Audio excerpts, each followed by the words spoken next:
29 তারিখে জিলহজের 1 তারিখ হবে। কয় তারিখে? জিলহজের 10 রাত্রি, 1 তারিখের রাত্রি থেকে নিয়ে 10 রাত্রি 10 লাইলাতুল কদরের সমান। 10 লাইলাতুল কদরের সমান। কোরআন বলে ওয়ালায়ালিন আশ ওয়াল ফাজরি ওয়ালায়ালিন আশ। আল্লাহ জিলহজের 10 রাত্রের কসম খাইছে। ও উম্মতে মুহাম্মাদি, তোকে কোয়ালিটিফাই বানানোর জন্য, যাতে তুই 1 রাত্রেই হইতে পারস, এই জন্য লাইলাতুল কদর দিলাম। যদি ওইটা ছুটা গেল তো 2.5 মাসের 2 মাসের মাথায় আবার 10টা রাত্র দিলাম তোকে। প্রত্যেকটা রাত্র একটা লাইলাতুল কদরের সমান। 10টা দিলাম তোকে। 10 রাত্র যদি তুই খাটতে পারিস, জাগতে পারিস, 10 রাত্র যদি তুই ক্লান্ত হইতে পারিস, পরিশ্রম করতে পারিস, তাইলে আমি তোকে কোয়ালিটিফাই বানায় দিব। জান্নাত দিয়া তোকে আমি কিনা নিব। জান্নাত আসতেছে 10 রাত্র। 1 রাত্র 1 লাইলাতুল কদরের সমান। দিনের ইবাদত 1 বৎসরের সমান। একদিন ইবাদত করবে কয় দিনের সওয়াব? 1 বছর। একদিন রোজা রাখবে 1 বছরের রোজা রাখার সওয়াব পাবে। যা নেক কাম করবে দিনের বেলা 1 বছরের সওয়াব। 1 টাকা দিল একদিন, সে যেন 1 বছর পুরা 1 টাকা দিল। 1 বছরের সওয়াব। কেন? আপনাকে আমাকে কোয়ালিটিফাই বানাবে, যেন ওই কোয়ালিটিওয়ালা হই, যেই কোয়ালিটির বিনিময়ে, যেই কোয়ালিটিওয়ালা হওয়ার পরে আল্লাহ কিনবে জান্নাত দিয়া। কিন্তু আফসোস, আজকে তো ডাকলেও আসে না। দামি বানানোর জন্য ডাকে, তারপরও কে ডাকে? 5 বেলা কে ডাকে? ডাকলেও তো আসে না। এত ভ্যালু দিতে চান, মূল্য দিতে চান, হায় হায় হায়, এত মূল্য দিতে চান, তারপরও তো কেউ মূল্যায়ন করতে চায় না। আবার আল্লাহ আমাদেরকে অবহেলার পাত্র বানান না। যদি অবহেলার পাত্র বানাইতেন, হয় না? আমি উদাহরণ দিতেছি। বারবার বলার পরেও শুনলো না, তখন কি করে? অবহেলা পাত্র মনে করে বাদ দিয়া দেয়, ঠিক না? কয়টা দিয়ে হইব না। এত বললাম, কইলাম, ডাকলাম, দেখাইলাম, শুনাইলাম, ওর মাথায় ঢুকে না, ওরে দিয়ে হইব না, বাদ, ঠিক না? আল্লাহ তো এরকম অবহেলার পাত্র বানাইলেন না যে ডাক দেওয়ার পরেও আসি না। ডাকে কে? 5 বেলা ডাকার পরেও যখন আসি না, তো অবহেলার পাত্র মনে করে বাদ দিয়ে দেওয়া দরকার ছিল, ঠিক না? কি বলেন? 90 ভাগই তো মসজিদে আসে না, বাদ দিয়ে দেওয়া দরকার ছিল। কিন্তু আল্লাহ তো বাদও দেন না, অবহেলার পাত্র বানান না, বরং ডেলি রাত্রে এসে তো আমাদেরকে ডাকতে থাকেন। হাদিস বলে, এখন আইসা করছেন প্রথম আকাশে, 10:15 বাজে, রাতের 3 ভাগের 1 ভাগ অনেক আগে অতিবাহিত হয়ে গেছে। আজকে ফজর শুরু হবে 3:47। আর আছে কয় ঘন্টা? আর কয় ঘন্টা আছে? 5.5 ঘন্টা। 3 ভাগের 1 ভাগ অতিবাহিত হয়ে গেছে। এখন আল্লাহ প্রথম আকাশে এসে ডাকতেছেন, ডাকার পরেও যখন আসিস না, আমি তোদেরকে অবহেলার পাত্র মনে করলাম না, আমি নিজেই চলে আসলাম ডাকার জন্য। এখন ডাকতেছে, কে হাত উঠাবি, আমি মাফ করে দিব। শুধু ডাকেন না, শুধু ডাকেন না, আল্লাহ বলে আমি তোর অপেক্ষায় থাকবো। মাঝে মাঝে যুবকরাও মেসেজ লেখে, মরণ পর্যন্ত তোমার অপেক্ষায় থাকবে, মরণ পর্যন্ত আমার দরজা তোমার জন্য খোলা থাকবে। আল্লাহ বলে আমিও কণ্ঠনালীতে রু আসার মুহূর্ত পর্যন্ত তোর অপেক্ষায় থাকবে। এর আগেও যদি কণ্ঠনালীতে রু আসার পূর্বেও যদি তুই হাত উঠায় মাপ চাইলেই মাফ করে দেব। কিন্তু আফসোস তো এখানে ডাকলেও তো আসে না, অথচ বিশ্বাস করে সারাদিন কাটটা খান। হ্যাঁ, কাটটা বুক করি। হ্যাঁ, 24 ঘন্টা কাঠা বুক করি। নুন কার খাই? ও বন্দরের মানুষ, মদনপুরের মানুষ, যদি পানির দামে অক্সিজেনের বিল নিতেন, কসম খোদা কারো বাড়িতে পলিথিন দিয়া বাড়ি হতো আমি মানি, টিন দিয়েও বাড়ি হতো না কারো। যদি অক্সিজেনের বিল পানির দামে নিতেন, পানির দামে ডেলি 16,500 টাকা বিল দিতে হতো। 1 লিটার পানি 30 টাকা, আপনি ডেলি অক্সিজেন নেন 550 লিটার। 1 লিটার যদি 30 টাকা হয়, 550 লিটারের দাম কত? ক্যালকুলেটর দিয়ে দেখেন, 16,500 টাকা ডেলি বিল দিতে হতো। আপনি বিল দিতেন না বাড়ি বানাতেন? বলেন বলেন বলেন। মাসে 4,95,000 টাকা বিল দিতে হতো। খোদার ওয়াস্তে পায়ে হাত দিয়া বলি, বুঝেন, কোয়ালিটিওয়ালা বানানোর জন্যই আপনার জন্ম মুসলমানের ঘরে। কোয়ালিটিওয়ালা বানানোর জন্যই আপনাকে উম্মতে মুহাম্মদ, কোয়ালিটি বানানোর জন্যই আপনার ইবাদতের মূল্য, এক সময়ের মূল্য এত বেশি। কোয়ালিটি বানানোর জন্যই প্রতিদিন রাত্রে আইসা ডাকে। কোয়ালিটি বানানোর জন্যই কণ্ঠনালীতে রু আসা পর্যন্ত আপনার জন্য অপেক্ষা করে। টেলি তো 5 বার ডাকেনি, ডাকে কে? ডাকে শুধু আল্লাহ।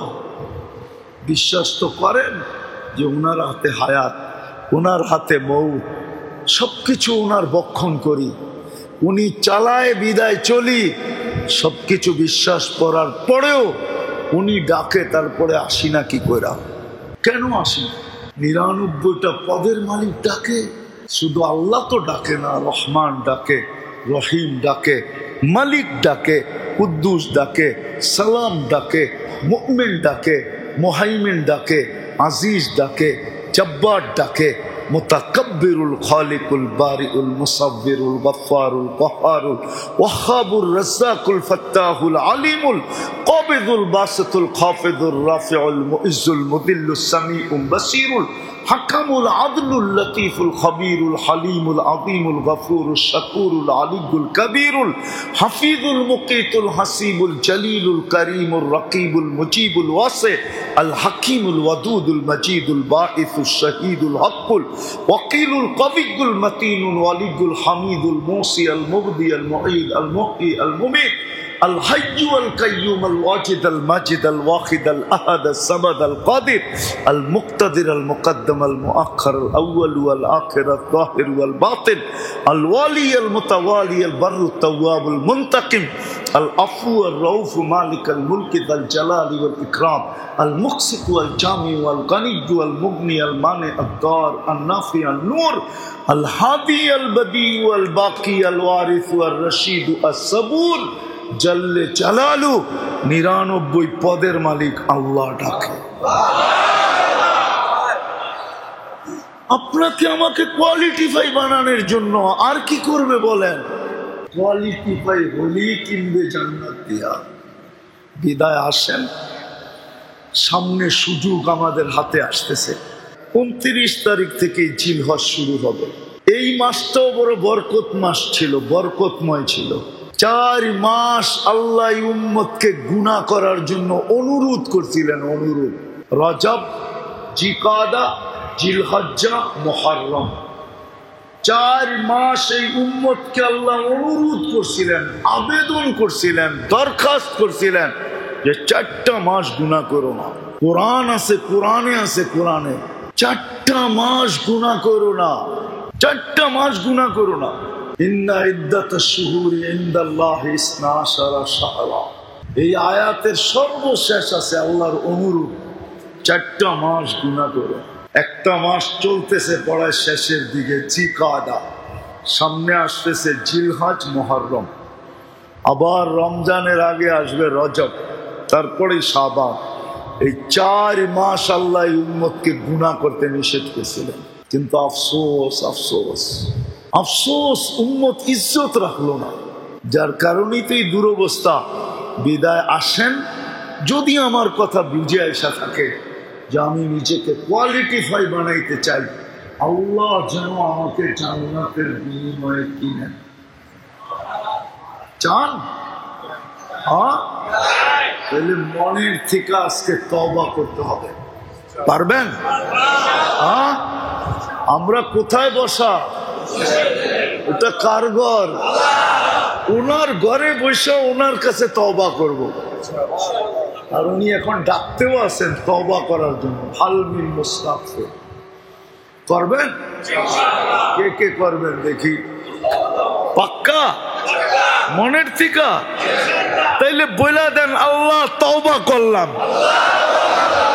আমান যদি মনের থেকে বইলা থাকেন, রব্বে কাবার কসম, রব্বে মুহাম্মাদের কসম, রব্বা হাদাল বাইতের কসম, আপনার গুনাহ মাফ মাফ। আপনি জানেন না আল্লাহ আপনাকে কত ভালোবাসে? আমি জানি না আল্লাহ আমাকে কত ভালোবাসে, আমরা জানি না কত ভালোবাসে। আল্লাহ ভালোবাসে। এখন শুধু বাকি রইল অঙ্গীকার করেন যে যা করছি করছি, কমসে কম সামনের 10টা রাত্র কাজে লাগাবো, 10টা দিনও কাজে লাগাবো। আর এই মাস তো চলে গেলই, যেই কটা দিন আছে সামনে জিলহজ মুহররম, কমসে কম এই 2 মাস গুনাহ সদিচ্ছায় করব না না না না। সবচেয়ে বড় গুনাহ হলো নামাজ ছাড়া। কি? নামাজ ছেড়া দেওয়ার চেয়ে বড় কোনো গুনাহ নেই। হ্যাঁ হ্যাঁ, নামাজ ছাড়া বড় গুনাহ। আর এটা হবে না কেন? স্বয়ং আল্লাহ ডাকে, মালিক ডাকলো আর গেল না, এটা কি সবচেয়ে বড় অপরাধ না? অপরাধ না? হ্যাঁ, সবচেয়ে বড় অপরাধ তো মালিক ডাকলো। আল্লাহর চেয়ে বড় মালিক কে আছে? আল্লাহ। আজকের থেকে নামাজ ছাড়বো, পাক্কা ওয়াদা?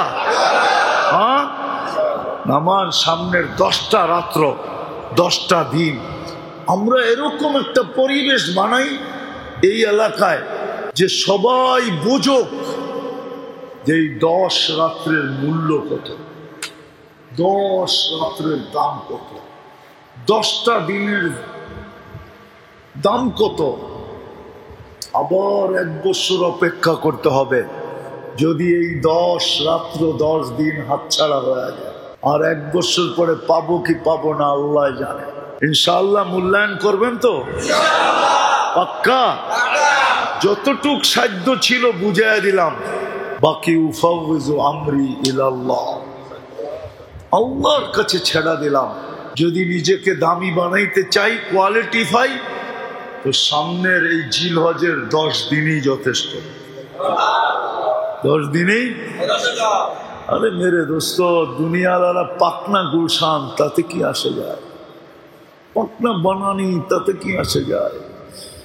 পাকনা নিউ ইয়ার, তাতে কি আসে যায়? হায় হায়, যে জান্নাত পায়া গেল সে তো পাইই গেল।